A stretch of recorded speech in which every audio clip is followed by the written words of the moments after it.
دیکھیے، ایک سوال یہ تھا کہ ہم نے جو ہے وہ کالج میں، اسکولوں میں جو ہے وہ نظام شمسی کو پڑھا ہے، لیکن ہمارے اکابرین نے جو ہے وہ کیا ترتیب بیان کی ہے کہ کون سا سیارہ جو ہے وہ اوپر ہے، اس کے بعد کون سا سیارہ ہے علی حد القیاس. تو یہ دیکھیے، میں نے سب سے نیچے زمین کو بنایا ہے. زمین کا مرکز عالم ہے ہمارے بزرگوں کے نزدیک، اور اگر ہم زمین سے اوپر کی جانب جانا شروع کریں تو پھر سب سے پہلے جو ہے زمین کے بعد فلک قمر ہے، یعنی چاند کا فلک جس میں چاند چل رہا ہے.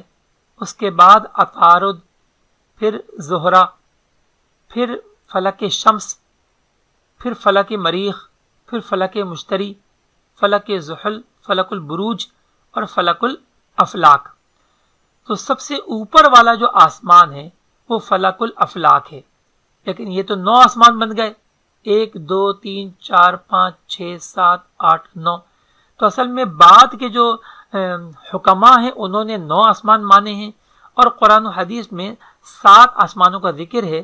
تو مفتی افضل حسین منگیری رحمۃ اللہ علیہ فرماتے ہیں کہ قرآن و حدیث میں جو 7 آسمانوں کا ذکر ہے تو اس میں قمر اور شمس کو جو ہے شامل نہیں کیا گیا. فلک الافلاک سب سے اوپر والا آسمان ہے جس کے اوپر کوئی آسمان نہیں. پھر اعلیٰ حضرت رحمۃ اللہ تعالی علیہ نے بیان کیا کہ اس کے اوپر عرش و کرسی ہے، اور اس کے بعد جنت ہوگی. ہم رسول اللہ کے، جنت رسول اللہ کی.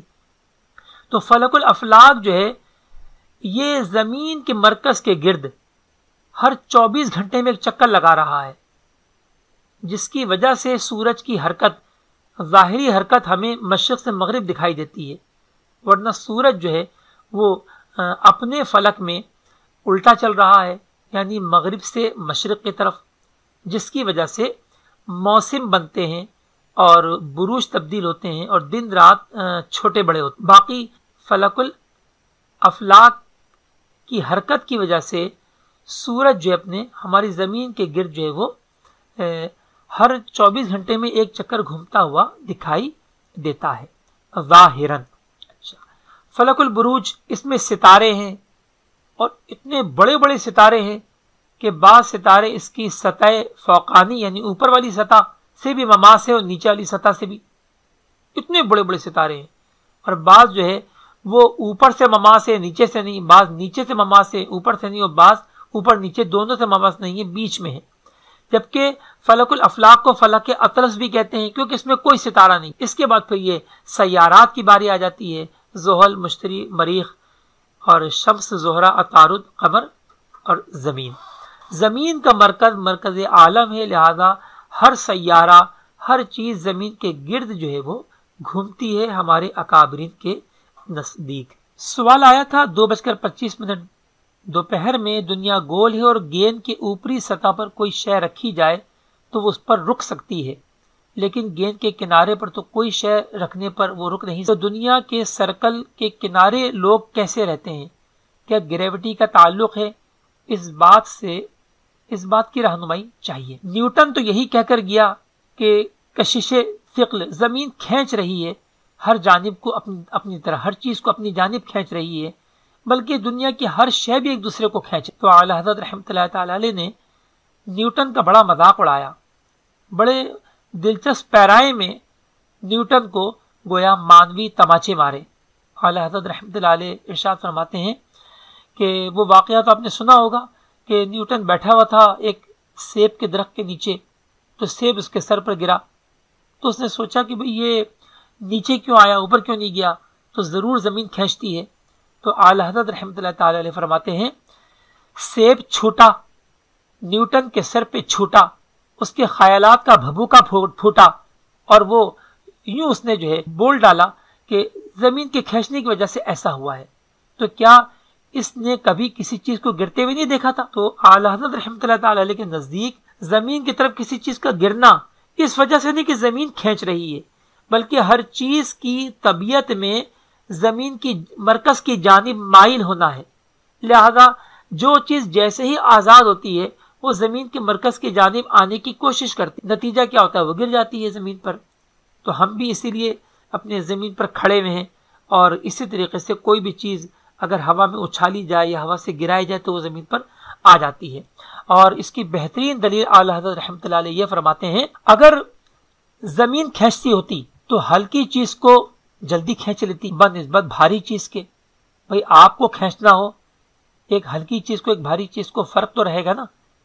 تو اعلیٰ حضرت رحمۃ اللہ علیہ فرماتے ہیں لیکن جدید سائنس کا بھی اس بات پر اتفاق ہے کہ اگر ایک خاص بلندی سے دو مختلف چیزیں پھینکی جائیں، مثلا 1 کلو کا باٹ لے لیجئے اور ایک 5 روپے کا سکہ، دونوں کے وزن میں بہت فرق ہے، وزن میں، لیکن دونوں کو بالکل برابر کر کے چھوڑ دیا جائے تو بتائیے دونوں میں پہلی کون سی چیز زمین کی طرف آئے گی؟ کوئی بھی نہیں، دونوں بالکل برابر گریں گی۔ ہاں ہوا کا اثر ہو سکتا ہے، لہذا اگر بند کمرے میں یہ پریکٹیکل کیا جائے جیسے کہ ماہرین نے کیا تو ذرہ برابر ملی سیکنڈ کے اندر بھی فرق نہیں ہوتا، دونوں چیزیں برابر پہنچتی ہیں۔ تو اعلیٰ حضرت رحمۃ اللہ علیہ فرماتے ہیں کہ پتہ چلا کہ کسی چیز کا زمین کی جانب گرنا زمین کے کھینچنے کی وجہ سے نہیں ہے، بلکہ ان چیزوں کی طبیعت میں رب تعالیٰ نے یہ رکھا ہے کہ وہ زمین کے مرکز کے جانب مائل ہوں۔ پھر اعلیٰ حضرت رحمۃ اللہ علیہ نے نیوٹن جیسے سائنسدان کو اور بھی سنائی، فرمایا کہ یہ کہتا ہے کہ ہر شے دوسری شے کو کھینچ رہی ہے، اس کا مطلب یہ کہ بندہ بندے کو کھینچ رہا ہے۔ پھر فرماتے ہیں اگر ایسا ہوتا تو امام بیچارہ اکیلے کھڑا ہوتا ہے اور پیچھے 1000 نمازی کندھے سے کندھا ملا کر کھڑے ہوتے ہیں، تو ہونا ہی چاہیے کہ امام اڑے اور مقتدیوں کے جا کے چپک جائے۔ مزید فرماتے ہیں کہ میت چارپائی پہ اکیلی ہوتی ہے اور پیچھے صف کے اندر 1000 آدمی کندھے سے کندھا ملا کر کھڑا ہوا ہے، تو ہونا یہ چاہیے کہ میت چارپائی سے اڑے اور بندوں کی چپک جائے، کیونکہ وہ سب مل کر ایک زیادہ طاقت بن گئے اور وہ میت بیچاری اکیلی ہے۔ تو میں نے کہا کہ اگر ایسا ہو گیا تو پھر بس وہاں پر اس میدان میں میت ہی دکھائی دے گی، باقی تو پھر وہاں پر اور کوئی دکھائی نہیں دے گا۔ تو یوں اعلیٰ حضرت رحمۃ اللہ تعالی علیہ، اللہ تبارک تعالیٰ کروڑوں رحمت نازل فرمائے کہ آپ نے جو ہے وہ سائنس کے کتنے پہلوؤں پر کتنی عرق ریزی سے گفتگو فرمائی، سبحان اللہ۔ تو پتہ چلا کہ ہم جو آباد ہیں زمین کے کرے پر، تو یہاں کوئی کنارہ نہیں ہوتا، آپ جہاں جائیں وہاں پر آپ اوپر ہی ہوں گے اور زمین نیچے ہوگی۔ ایسا کوئی تھوڑی جو اپنے جو کنارے پر جو لوگ آپ کو دکھ رہے ہیں پاکستان کے اعتبار سے جیسے برطانیہ والے، تو وہ ٹیڑے کھڑے ہوئے، کھڑے تو آخر سیدھے ہی ہوں گے، پاؤں زمین کی طرف ہوں گے اور سر آسمان کی جانب۔ اسی طرح آسٹریلیا والے بھی ہمارے لیے ترچھے ہو جائیں گے تو وہ بھی ایسے ہی کھڑے ہوں گے۔ تو اصل میں ہر چیز کی طبیعت میں، چاہے وہ انسان ہو، چاہے وہ سمندر کا پانی ہو، بحر بے قرار جس کا کوئی حد و شمار نہیں، تو یہ سب کے سب ایک ایک قطرہ جو ہے وہ زمین کے مرکز کی جانب مائل ہے، جس کی وجہ سے نہ سمندر گرتے ہیں اور نہ بندہ گرتا ہے۔ تعدیل ایام کو تعدیل ایام اور تعدیل مروج کو تعدیل مروج کیوں کہتے ہیں؟ منجد میں تعدیل کا معنی دیکھا تو تعدیل کا معنی برابر کرنا، اور مروج ہے رائج شدہ، اس اعتبار سے وضاحت کی عرض ہے۔ تو تعدیل کا مطلب مروج تو ہے بھی نہیں نا، تعدیل کا مطلب واقعی برابر کرنا ہے۔ دیکھیے تعدیل ایام سے ہم برابر کرتے ہیں جیبی وقت کو بلدی وقت سے، اور تعدیل مروج سے ہم برابر کرتے ہیں بلدی گھڑی کو معیاری گھڑی سے۔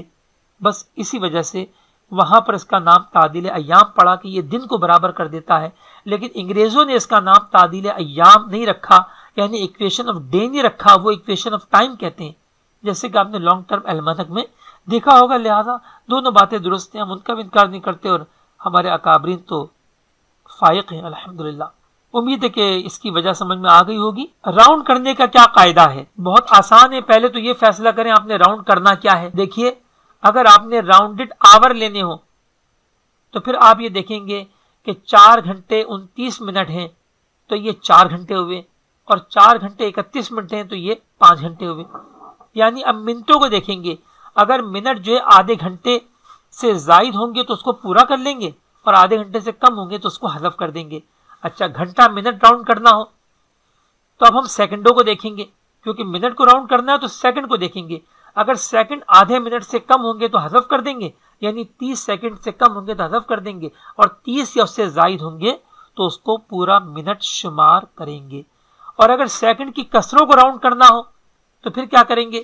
اگر بالکل کسر کو ختم کرنا ہے تب بھی یہی کریں گے، 50.49 سیکنڈ تو 50 سیکنڈ لیں گے، اور 50.50 سیکنڈ تو پھر اس کو 51 سیکنڈ بنا لیں گے۔ کیا 29 فروری کا ہونا، سوال ہے، کیا 29 فروری کا ہونا نہ ہونا میل اعظم سے تعلق ہے؟ نہیں، بالکل نہیں، میل اعظم سے اس کا کوئی تعلق نہیں ہے، بلکہ سال شمسی جو ہے وہ 365 دن اور 5 گھنٹے اور تقریباً 48 منٹ کا ہوتا ہے، لہذا تقریباً 365 دن 6 گھنٹے بنے۔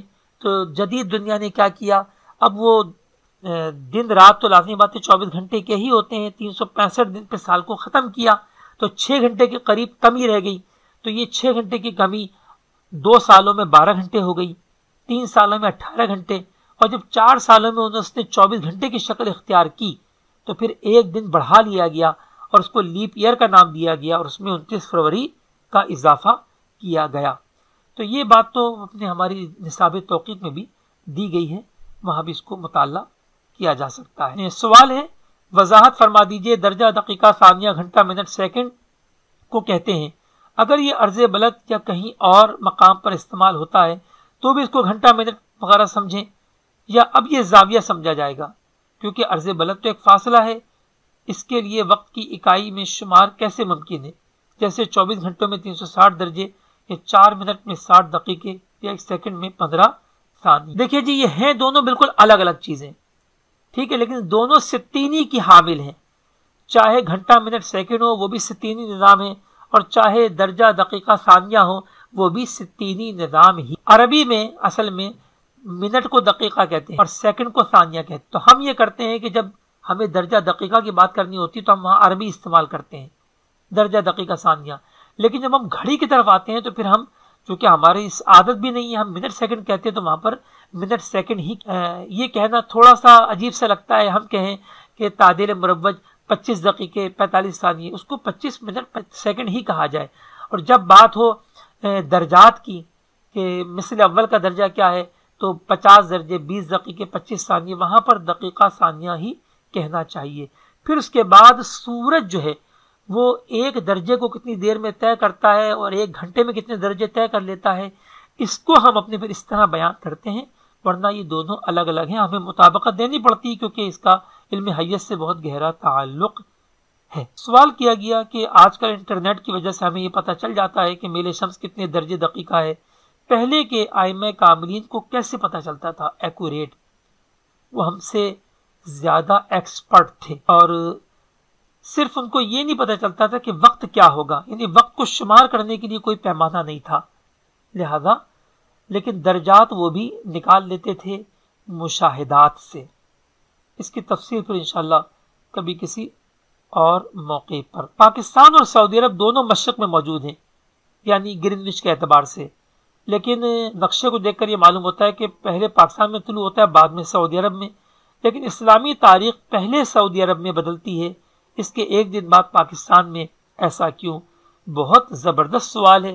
ایسا لگتا ہے کہ ہماری جو ہے آپ نے ویڈیوز نہیں دیکھی، تو ان ویڈیوز کو دیکھ لیجئے، خود ہی آپ کو جواب مل جائے گا کہ سعودیہ والے چاند دیکھتے کب ہیں۔ تو کیلکولیشن والے چاند پر چلتے ہیں، ان کا اسلامی چاند سے، شریعت والے چاند سے ان کا کوئی تعلق نہیں ہے۔ رویت ہلال پارٹ 1، پارٹ 2، پارٹ 3، یا آپ کو انشاءاللہ کوئی نہ کوئی اسٹوڈنٹ بھیج دیں گے گروپ میں، آپ ان کو ضرور دیکھیں، آپ کو آپ کے سوال کا جواب مل جائے گا۔ صلو علی الحبیب صلی اللہ تعالی علی محمد۔